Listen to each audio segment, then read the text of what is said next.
You know, despite being considered by a lot of people to be a cult hit, Dead Space has just a ton of spin-off media. The Dead Space franchise pretty much has a toe in all forms of entertainment. Everything from animated tie-in movies to comic books to regular books. Okay, well, maybe just those, but still, there's a surprising amount of Dead Space spin-off material, and most of it is fascinating in its own way. So welcome to Tin Max, I'm Tin, and today I want to talk about some of that media in this here video. Mostly the spin-off games and DLCs, but I'll touch on some of the other stuff too, briefly. I won't talk about major spoilers for any of the games or media brought up in this video, but spoilers for Dead Space and Dead Space 2 are fair game. You should really play both of them before reading or playing any of these anyway, so at that point it's on you. Some of my favorite aspects of all of these spin-offs is how they tie into the main games, and it's kind of hard to talk about that without bringing up spoilers for said games. I do have videos on both Dead Space and Dead Space 2, so check those out if you're interested, and then let's go. First, let's talk about the animated movies because, well, just because. EA released 2 animated movies that tie in directly with the first 2 games. Dead Space Downfall showed the discovery of the marker on Aegis 7 and a bit of how it led to the fall of the colony. More importantly, it showed more of how the necromorph infection made its way to the Ishimura and spread throughout the crew. Downfall also introduces the chief of security of the Ishimura, Elisa Vincent.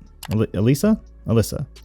Whatever. Who is more or less the main character of the movie. Alyssa is a neat character that you never really see anything from in the actual games outside of text logs, I guess. I personally would genuinely love to see more of her, and I think she'd be a great character to explore more of in the future. You know, if EA is taking suggestions. Just kidding, I know they're not. Anyway, the movie itself is just kind of okay, to be honest. If you like Dead Space, then you'll probably get at least some enjoyment out of it. After all, it does fit in nicely with the story of the first game for the most part, so it works well as a companion piece. Not sure how much of it, if any, is canon at this point, but I don't see any reason it couldn't be. As far as I know, it doesn't directly contradict the games in any notable ways, so there's that. Also, the Dead Space remake had a direct reference to Alyssa, so there's that too. Check it out if you're interested. I do think it's worth a watch as long as you don't spend money on it. Now, the second movie, Dead Space Aftermath, is unfortunately more important from a lore standpoint while being a much worse movie. I don't like Aftermath much at all, if the previous sentence didn't give it away, but it does provide the origin of a very important character in Dead Space 2, Nolan Strauss. Aftermath lives up to its name, as the story is about Nolan and a team of some other people whose names I'm not going to remember, as they are sent to Aegis 7 post Dead Space 1. Long story short, they find a surviving piece of marker, and a new outbreak breaks out aboard their ship, the USG O'Bannon. Nolan, who is cheating on his wife,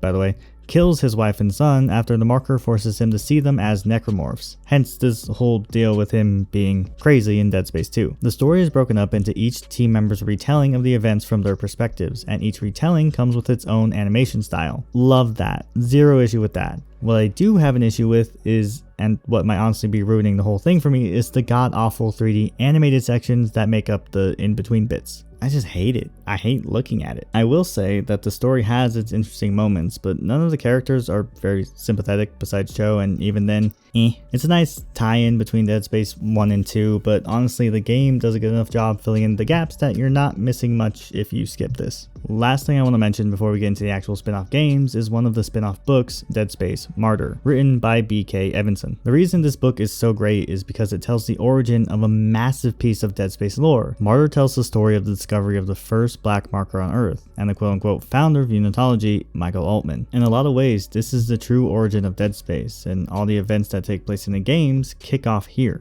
That alone is super cool and is worth a read for Dead Space fans, but it's also a pretty good book on its own, from memory at least. I haven't read it in literally years. It does seem like the reception for the book is overall positive, so I do recommend giving it a read if you're willing to shell out $60 or $80 to buy it. Alright, enough with the bullshit. Let's get into the good stuff, starting with what's probably the most robust of the spin-off games, Dead Space Extraction. Extraction was originally released as a Nintendo Wii exclusive, which is important to keep in mind when comparing it to the rest of the Dead Space franchise. The limitations of the Wii played a massive role in how the game ended up looking and playing. They couldn't make a proper Dead Space game for the console, so instead they made an on-the-rails arcade shooter that utilized the Wii's motion controls. That pretty much just means you don't have much, if any, control of your character. It plays like those arcade shooters where you hold a fake gun and shoot at the screen, except for now it's a Wii remote. I actually think that this makes a lot of sense as a way to adapt a series to a weaker system like the Wii. Now, full disclosure, I played the PS3 port of the game that was released alongside Dead Space 2. You can still use motion controls by way of the PlayStation Move controller, but you can also just use the joysticks of the DualShock if you so choose. Now, the thing with Extraction is it also has co-op, and the co-op is easily the best way to play the game. You and another person can jump into the game and shoot the limbs off of necromorphs as a team, and it's honestly pretty fun. However, it does sometimes feel like the game was built around playing in co-op rather than single player, which can make playing it by yourself much less fun. The number of enemies you face off against is very often overwhelming in single player in a way that's more frustrating than intense. Trying to grab ammo and other items in the environment is one of the most annoying things in this game because you have no control over when and where the camera moves, aside from the limited time moments when you can sort of look around you, but you still need to be very quick to grab anything you actually want. Having another person to do this with increases your chance of actually getting what you need or want by just a whole bunch. You grab items and ammo using kinesis, which makes sense in universe but is very annoying in practice. It manages to be this bizarre combination of incredibly precise and not precise at all. So many times playing this game I missed what I was aiming for because the camera moved ever so slightly enough that the item I was aiming for was no longer where it was when I went to pick it up. It takes like 8 tries to grab items sometimes, which sucks when you don't have time for 8 attempts. Stasis returns for Extraction, but again, it's almost too precise for its own good. You have to be spot on with your stasis aim in a way that you don't have to in regular Dead Space, which I get is part of the challenge of the gameplay, but considering how much the camera moves and how fast the enemies are, it would be nice if it was a little bit more forgiving. All the weapons from Dead Space return, along with a couple of new ones, and admittedly there is a loss of uniqueness to them when applied to this kind of gameplay. They feel more interchangeable than they do in base Dead Space, and that's kind of lame. There are also some new necromorphs hanging around, like these weird lame flying things that are lame, and I'm glad we never see them again. A much better addition is the grabber enemies, which are actually a rework of a necro cut from the original Dead Space. I would love to see the grabber enemies make a return in future games, if EA ever actually gives us future games. Look, to sum it up, the gameplay can be annoying when playing by yourself, but it is still a fun co-op game, and of course, there is the story. For me, the story is where Extraction shines. It does what Downfall does, but in a more expanded and significant way. The majority of the game is spent playing as Nathan McNeil, a detective working on the Aegis 7 colony, and through his eyes you get to watch the outbreak firsthand. Along the way, he teams up with Gabe Weller and Lexine Murdoch, who are important to remember for later in this video. Extraction is fascinating for that point alone. Seeing the downfall of the colony and Ishimura through the eyes of these survivors is super cool, and the connections to the first game are so awesome to discover. It is the best prequel to Dead Space out there, and if you're a Dead Space fan, you should check it out for that reason alone. Or you could just watch a compilation of the cutscenes on YouTube. That would also work. Now let's move on from a good prequel game to a nothing prequel game. This one will be quick because we're talking about Dead Space Ignition, a puzzle game that was released as a prequel for Dead Space 2. Were you just dying to know the origin of that one guy who wakes up Isaac at the beginning of Dead Space 2, only to immediately and violently be murdered right in front of you? No? Well, no one else was either, but this game is going to tell you anyway. To sum it up, the story isn't interesting, and it's presented in very simple animated cutscenes. It does technically show some of the outbreak aboard the Sprawl, I guess, but not much, and only in this lackluster motion comic style. I don't remember any of the characters, even the one you play as, and the gameplay is just some weird puzzles. It kind of just all adds up to a big pile of nothing, and I found literally nothing of value in this experience.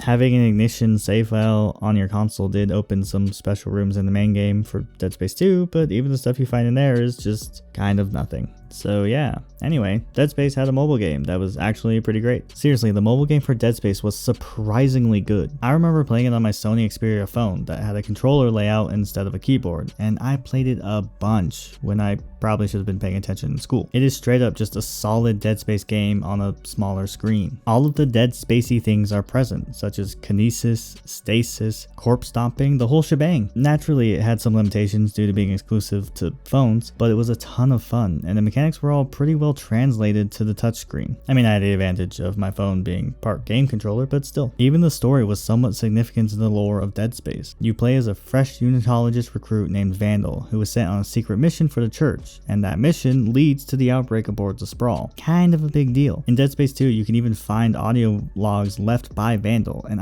I just love connecting threads like that. Dead Space Mobile has, and I'm saying this completely unironically, some of the best marker-induced hallucinations in the entire series. It is truly a full-fledged Dead Space experience catered for smartphones, and the only downside is that you literally cannot play it, which actually saying that now is Pretty massive downside. Unfortunately, it is no longer available to download officially, and even emulating it can lead to mixed results. It's kind of a shame because Dead Space Mobile is a fantastic companion game to Dead Space 2, and there's just no way to experience it for yourself. Iron Monkey Studios really nailed this one, and fans should be able to play it. Yeah, you could at least do that, right?